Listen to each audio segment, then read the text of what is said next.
तो दोस्तों आप सभी ने ये कंप्यूटर्स की ये पुराने पिक्चर तो ज़रूर देखी होगी कि कैसे एक कंप्यूटर पूरे कमरे के बराबर है और आज कैसे लिटरली कंप्यूटर्स हमारे हाथों में फिट हो जाते हैं। लेकिन दोस्तों ये दुनिया का पहला कंप्यूटर नहीं था। दुनिया का पहला कंप्यूटर अबेकस को कंसिडर किया जाता है। तो आज की इस वीडियो में हम यही जानेंगे कि कंप्यूटर्स के बनने की शुरुआत कैसे और कब हुई थी। तो आगे बढ़ने से पहले जानते हैं कि ये वर्ड कंप्यूटर आया कहाँ से है। ये लैटिन वर्ड कंप्यूटर से लिया गया है जिसका मतलब होता है टू कैलकुलेट, मतलब कि कैलकुलेट करना। तो ओरिजिनली कंप्यूटर को बनाया ही इसलिए गया था ताकि हम उनसे कैलकुलेशन कर सकें। तो जब इंसान जंगलों में और केव्स में रहता था तो तब उन्हें ऐसी कोई खास कैलकुलेशन की ज़रूरत पड़ती नहीं थी। लेकिन जैसे इंसान तरक्की करता गया उसकी नंबर्स की नॉलेज भी और बढ़ती गई और जब इंसानों ने आपस में ट्रेडिंग करना चालू किया तो इन नंबर्स को कैलकुलेट करना और मुश्किल होता गया।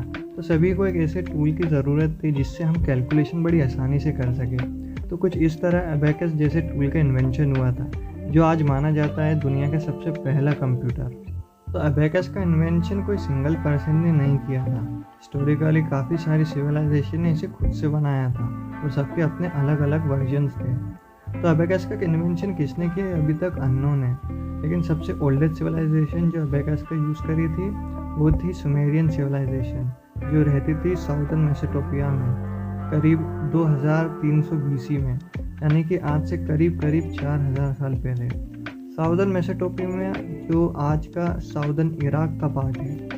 तो दोस्तों आप सभी ने अबेकस को तो ज़रूर देखा होगा। एक ऐसा रेक्टेंगुलर ब्लॉक होता है जिसमें रॉड्स लगी रहती हैं और उन रॉड्स में इस तरह से बीट्स लगी रहती है और इन रॉड्स में दो सेक्शन होते हैं, एक अपर सेक्शन और एक लोअर सेक्शन। और अपर सेक्शन में 2 बीट्स होती हैं और लोअर सेक्शन में 5 बीट्स होती हैं, जिसे बाइक्यूनरी कोडेड डेसिमल भी कहते हैं। और कई अबेकस में अपर सेक्शन में 1 बीट ही होता है और कई में अपर सेक्शन ही नहीं होता है। तो जो पहला कॉलम है वो वंस को रिप्रेजेंट करता है। आप सभी को पता ही होगा 1s 10s 100, तो ये वंस को रिप्रेजेंट करता है वो। और लोअर सेक्शन के ये 5 बीट्स होते हैं जिनमें एक बीट जो है वो 1 को रिप्रेजेंट करता है और अपर सेक्शन का एक बीट 5 को रिप्रेजेंट करता है। और सेकंड कॉलम 10s का होता है जिसमें से लोअर सेक्शन का एक बीट 10 को रिप्रेजेंट करता है और अपर सेक्शन का एक बीट 50 को रिप्रेजेंट करता है। तो ऐसे करते करते आप आखिरी तक ले जा सकते हैं।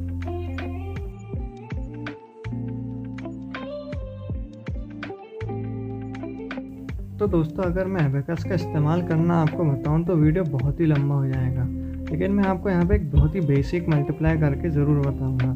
तो उसके लिए आपको थोड़े बेसिक रूल पता होने ज़रूरी है। तो पहले सपोज़ करेंगे कि हम 42 को 2 से मल्टीप्लाई करना चाहते हैं। तो पहले हम टोटल डिजिट्स देखेंगे कि कितने हैं। तो यहाँ पर टोटल डिजिट्स 3 हैं, तो हम थर्ड रो से शुरू करेंगे। फिर हम 4 को 2 से मल्टीप्लाई करेंगे, जो आंसर आएगा 8। तो 8 जो है वो सिंगल डिजिट नंबर है, तो हम अबेकस में सिंगल डिजिट्स को 0 ऐड करके लिखते हैं। तो थर्ड रो पे 0 होगा और सेकंड रो पे 8 लिखेंगे। तो यहाँ पे एक बीट अपर सेक्शन की नीचे कर देंगे और लोअर सेक्शन की 3 बीट को ऊपर कर देंगे, तो ये 8 हो जाएगा। इसके बाद 2 को 2 से मल्टीप्लाई करेंगे तो यहाँ पे 4 आंसर आएगा। तो अगेन 0 4 करके लिखेंगे, तो यहाँ पे कोई चेंज नहीं होगा और यहाँ पे 4 बीट को आप ऊपर कर देंगे, तो हमारा आंसर आएगा 84। तो ये मैंने आपको बहुत ही सिंपल बताया है, लेकिन अबेकस में कैलकुलेट करना है तो आपको और भी रूल्स पता होने ज़रूरी है। यहाँ पे कैरी ओवर के भी रूल्स होते हैं। तो फिलहाल के लिए अभी आगे बढ़ते हैं। तो इसके बाद डायरेक्ट 1617 में था कि नेपियर बोन नाम के एक और कैलकुलेटर आया था, लेकिन इसके बीच में अराउंड 200 BC में एक और ऐसी मशीन इन्वेंट हुई थी जिससे स्टार्स, सन, मून और एक्लिप्सेस को प्रिडिक्ट किया जा सकता था। जैसे ये मशीन कोई नंबर्स को कैलकुलेट नहीं करती थी, लेकिन ये मशीन उस ज़माने की बहुत ही एडवांस मशीन थी, एक तरह से एंशिएंट सिमुलेटर था। तो मैंने सोचा कि इसे भी अपनी लिस्ट में शामिल कर लूँ। तो आइए बात करते हैं एंटिक्यूथेरा मशीन की। तो 1901 में कैप्टन डिमेट्रियस कंटोस ने लोकल डाइवर्स के साथ एक शिपरेक डिस्कवर किया था एंटिक्यूथेरा आइलैंड के पास में। इस एक्सपीडिशन में काफ़ी सारे आर्टिफैक्ट्स मिले थे, लेकिन जिनमें से एक ये मशीन भी थी, लेकिन किसी को भी ये पता नहीं था कि ये क्या है। वो तो 1902 में विलेरियस स्टाइस ने नोटिस किया था कि इस आर्टिफैक्ट में गियर्स भी हैं, जब जाके पता चला था कि एक एंशिएंट मशीन है। तो इस मशीन का इन्वेंशन किसने किया यह अभी तक अननोन है, लेकिन इस मशीन का इन्वेंशन अराउंड 200 BC में हुआ होगा। तो ये मशीन काम कैसे करती थी? इस मशीन में ऐसा हैंडल होता था जिसे घुमाने से गियर्स घूमते थे, जिससे सन, मून और प्लैनेट्स की पोजीशंस को डिकेड्स पहले प्रिडिक्ट कर सकते थे। तो ये बहुत सरप्राइजिंग है कि ऐसी मशीन एंशिएंट ग्रीस में थी। तो इसके बाद आता है नेपियर बोन्स। नेपियर बोन्स का इन्वेंशन 1617 में हुआ था और इस बार हमें इन्वेंटर का नाम भी पता है, जो है जॉन नेपियर। नेपियर बोन्स बड़े डिजिट्स के नंबर का मल्टीप्लिकेशन, डिवीजन और स्क्वायर रूट्स बड़ी आसानी से कैलकुलेट कर सकते थे। तो जैसा आपको पता होगा, एबेकस को यूज़ करने के लिए आपको टेबल्स याद करने की ज़रूरत रहती है, लेकिन नेपियर बोन्स को यूज़ करने के लिए आपको टेबल्स याद करने की कोई ज़रूरत नहीं थी। तो इसका यूज़ करना थोड़ा ईजी था। तो इसे यूज़ कैसे करते थे मैं आपको अभी बेसिक आइडिया दे देता हूँ। तो कुछ इस तरह दिखती है नेपियर्स बोन्स। तो सबसे पहले रहती है इंडेक्स रॉड, जिस पे 1 to 9 तक नंबर्स लिखे रहते हैं। उसके बाद आती है नंबर्स रॉड, जिस पे 0 to 9 तक नंबर्स लिखे रहते हैं और इन पे ऑलरेडी टेबल्स लिखे रहते हैं, तो आपको याद रखने की ज़रूरत नहीं रहती। अब सपोज़ करिए कि हमें 146 को 5 से मल्टीप्लाई करना है, तो हम सबसे पहले नंबर्स रॉड्स को कुछ इस तरह अरेंज करेंगे जिससे 146 बन जाए। फिर हम इंडेक्स रॉड को बाजू में रखेंगे और 5 नंबर के बाजू में जो बॉक्स बना है इसे देखेंगे। तो कुछ इस तरह हम इन नंबर्स को रीड करेंगे और एक कागज़ पे इस तरह से अरेंज कर देंगे और फिर इन सभी नंबर्स को आपस में प्लस कर देंगे, तो हमारा आंसर आ जाएगा। अब आप ये सोच रहे होंगे कि इस तरह नंबर्स को मल्टीप्लाई करना तो काफ़ी मुश्किल है, लेकिन इससे बड़े नंबर्स बड़े आसानी से कैलकुलेट हो जाते हैं। और नेपियर्स बोन की सबसे बड़ी बात ये थी कि इससे डेसिमल नंबर्स को भी कैलकुलेट किया जा सकता था, जो एबेकस में पॉसिबल नहीं था ना। इसके बाद मैकेनिकल कैलकुलेटर इन्वेंट होना चालू हुआ, लेकिन यहाँ पे एक प्रॉब्लम है। प्रॉब्लम यह है कि 1623 में विलियम शिकार्ड ने एक कैलकुलेटिंग क्लॉक बनाई थी। तो इसे कैलकुलेटिंग क्लॉक इसलिए कहते थे क्योंकि इसमें क्लॉक की तरह गियर्स हुआ करते थे। तो इसमें गियर्स थे और डिस्प्ले डायल्स भी थी और इसमें मेमोरी रजिस्टर भी थे, जिससे कैलकुलेशन को स्टोर किया जा सकता था। तो लेकिन ये कैलकुलेटर कभी पूरा नहीं बन सका, क्योंकि इसके इन्वेंटर ने ये कैलकुलेटर बनाने के लिए प्रोफेशनल क्लॉक मेकर को दिया था। वहाँ पे ये फायर में डिस्ट्रॉयड हो गई और 1642 में ब्लेस पास्कल ने ये एक और मैकेनिकल कैलकुलेटर बनाया था। लेकिन प्रॉब्लम यह है कि विलियम शिकार्ड ने कैलकुलेटर सबसे पहले बनाया था, लेकिन कभी पूरी नहीं बन सकी, और ब्लेस पास्कल ने कैलकुलेटर बाद में बनाया था, लेकिन फुल्ली फंक्शनल भी था। तो मैकेनिकल कैलकुलेटर का इन्वेंशन किसने किया, ये काफ़ी डिबेटेबल है। तो दोनों ही कैलकुलेटर देखते हैं कि कैसे दिखते थे और काम करते थे। तो अब बात करते हैं विलियम शिकार्ड की मशीन की। तो इस मशीन की खास बात ये थी कि इसमें ऑटोमेटिक कैरी ओवर भी हो जाता था, और ये जो मशीन थी इसमें नेपियर्स बोन्स का ही इस्तेमाल होता था। तो सबसे ऊपर इंडेक्स रॉड रहती थी और नीचे नंबर्स रॉड रहती थी, और इन डायल्स को हम एडर डायल्स भी कहते हैं, और यहाँ पे ये डिस्प्ले थी।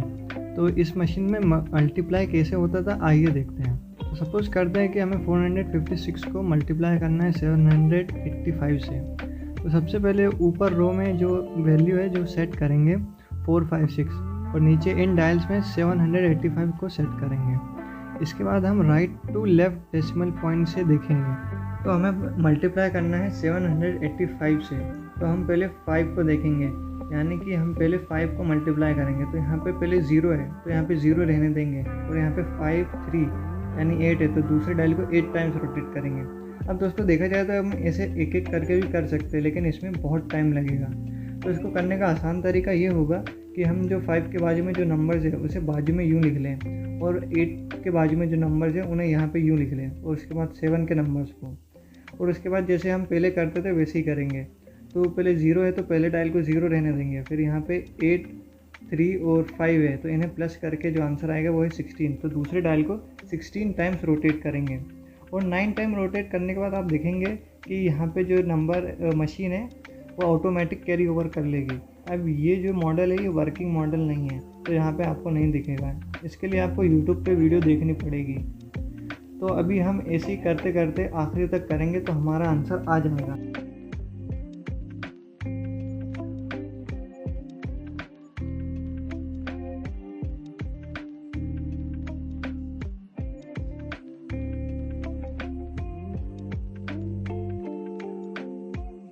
जो है 35,960। तो इसके बाद बात करते हैं पास्कलिन की। तो इस मशीन के इन्वेंटर थे ब्लेस पास्कल। तो इन्होंने सिर्फ 18 साल की उम्र में ये मशीन बना दी थी। और इनके जो डैड थे वो टैक्स कमिश्नर थे, तो उनकी मदद करने के लिए इन्होंने ये मशीन बनाई थी। और उस समय के किंग ने 1649 में इनको रॉयल प्रिविलेज भी दिया था ताकि ये मशीन सिर्फ खुद बनाए और खुद बेच सके। लेकिन 1654 तक सिर्फ 20 मशीन ही बन सकी थी, क्योंकि उस समय इस मशीन को बनाना बहुत कॉम्प्लेक्स और बहुत ही खर्चीला था। इस वजह से 1645 के बाद इस मशीन का प्रोडक्शन बंद हो गया था। तो इसमें कैलकुलेशन कैसे करते हैं, आइए बात करते हैं। सबसे पहले इसमें डायल्स होते हैं जिससे हम वैल्यू को सेट करते हैं, और ऊपर ये डिस्प्ले होती है।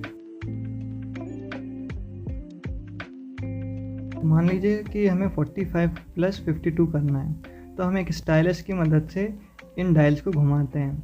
तो 45 पहले वैल्यू को सेट करेंगे, तो जहाँ पे ये 4 लिखा है वहाँ से हम डायल को घुमाएंगे। उसके बाद 5 जहाँ लिखा है वहाँ से डायल को घुमाएंगे। और 52 को ऐड करने के लिए हम डायरेक्ट जो है इन डायल्स में ही 52 ऐड कर देंगे। कैसे, यानी कि यहाँ 5 लिखा है यहाँ से डायरेक्ट घुमा देंगे, तो यहाँ 2 लिखा है यहाँ से भी घुमा देंगे, तो हमारा जो है एडिशन हो जाएगा। तो इससे प्लस करना बहुत ही ईजी है। तो दोस्तों ये वीडियो जो है वो एवोल्यूशन ऑफ द कंप्यूटर्स का पार्ट 1 है। इसका पार्ट 2 भी जल्दी आएगा। तब तक के लिए गुड बाय।